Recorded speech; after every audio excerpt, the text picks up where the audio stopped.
नमस्कार, मैं दीति और आप देख रहे हैं न्यूज़ फॉर नेशन। स्टूडेंट्स के लिए क्लास 10th और 12th का जो बोर्ड एग्जाम होता है वो उनके करियर का सबसे इम्पॉर्टेंट पार्ट होता है। लेकिन इस बार बिहार के हज़ारों छात्रों का जो भविष्य है वो अंधकार में दिख रहा है, क्योंकि स्कूल्स की लापरवाही की वजह से 60,000 से भी ज़्यादा छात्र छात्राएं जो हैं वो 2026 के बोर्ड एग्जाम में शामिल नहीं हो पाएंगे।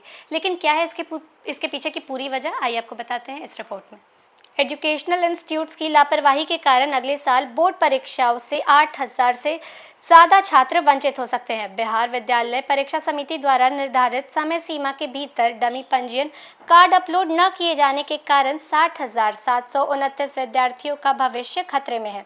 समिति ने स्पष्ट किया है कि 3,690 माध्यमिक शिक्षण संस्थानों ने अभी तक इन विद्यार्थियों के सिग्नेचर्ड घोषणा पत्र पोर्टल पर अपलोड नहीं किए हैं। इस लापरवाही के कारण इन सभी विद्यार्थियों को वार्षिक माध्यमिक परीक्षा 2026 में बैठने से रोका जा सकता है। समिति ने सभी संबंधित विद्यालयों को कड़ी चेतावनी जारी करते हुए कहा है कि जिन विद्यार्थियों के घोषणा पत्र अभी तक अपलोड नहीं किए गए हैं उनका पंजीयन मान्य नहीं होगा। इसका सीधा परिणाम यह होगा कि वे विद्यार्थी परीक्षा में शामिल नहीं हो पाएंगे। यह स्थिति उन सभी छात्रों के लिए बेहद चिंताजनक है जिनकी पढ़ाई और मेहनत पर इस तकनीकी लापरवाही का बुरा असर पड़ सकता है। इस गंभीर समस्या को देखते हुए समिति ने अभिभावकों, प्रधानाध्यापकों और जिला शिक्षा पदाधिकारियों से एक महत्वपूर्ण अपील की है। उसने अनुरोध किया है कि वे इस मामले में तुरंत कार्रवाई करें और यह सुनिश्चित करें कि सभी आवश्यक प्रक्रियाएं जल्द से जल्द पूरी हो। इस सहयोग से इन विद्यार्थियों का भविष्य सुरक्षित किया जा सकता है। समिति ने अब एक आखिरी मौका दिया है। सभी विद्यालयों को 23 अगस्त से 8 सितंबर 2025 तक का समय दिया गया है ताकि वे पोर्टल पर लॉगिन करके घोषणा पत्र अपलोड करने की प्रक्रिया पूरी कर सके।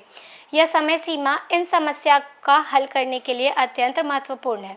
अगर इस नई समय सीमा का भी पालन नहीं किया जाता है तो उन 8,729 विद्यार्थियों को मैट्रिक परीक्षा 2026 से वंचित कर दिया जाएगा। समिति ने स्पष्ट किया है कि यह आखिरी चेतावनी है और इसके बाद कोई और मौका नहीं दिया जाएगा। इसीलिए सभी संबंधित पक्षों को तत्काल कार्रवाई करनी चाहिए ताकि इन छात्रों के भविष्य को बचाया जा सके। आइए अब आपको बताते हैं जिला और विद्यार्थियों की संख्या।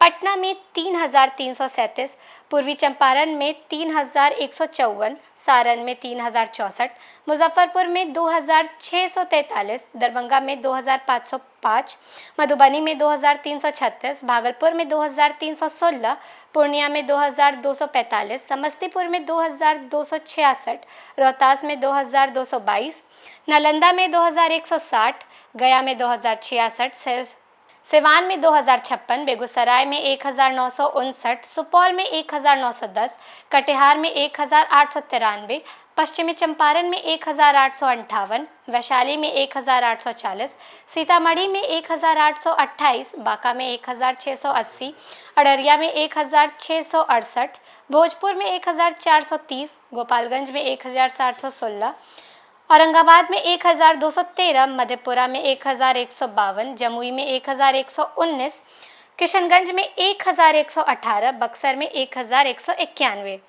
एजुकेशन एक्सपर्ट्स का कहना है कि इस तरह की लापरवाही से विद्यार्थियों का न केवल करियर प्रभावित होता है बल्कि उनकी मेंटल हेल्थ पर भी गहरा असर पड़ सकता है। मैट्रिक परीक्षा हर छात्र के करियर की बुनियादी परीक्षा होती है और अगर वे परीक्षा से वंचित रह गए तो आगे की पढ़ाई और प्रतिस्पर्धी परीक्षाओं में उनका मार्ग अवरुद्ध हो सकता है।